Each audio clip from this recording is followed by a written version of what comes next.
Julia Gillard's built much of her reputation on being tough, persistent, unbending, not for turning.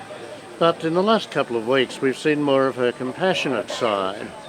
In a way it was thrust on her by circumstances. First we had the fires in Tasmania. Julia turned up at Port Arthur to comfort the afflicted there. And this week, of course, it's been Coonabarabran in New South Wales. And by all reports, Julia Gillard has come across pretty well.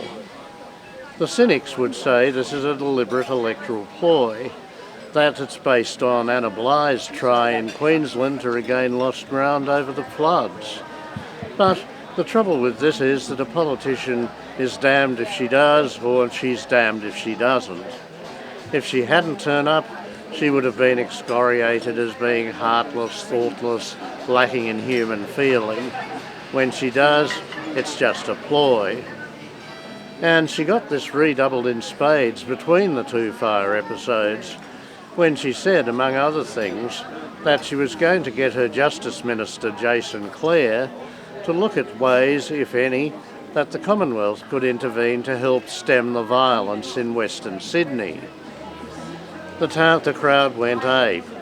Tony Abbott was content with simply labelling it a stunt, but the acting Premier of New South Wales, Mr Stoner, went into a lather of mixed metaphors about how this was a dummy pass, this was a hoax, this was flummery, this was the greatest con that had ever been perpetrated in world history, blah, blah, blah. Well, it may be, but there's not much the Commonwealth can do. After all, policing is a state responsibility. But once again, if Gillard hadn't said that she was willing to help if needed, what would have been the reaction?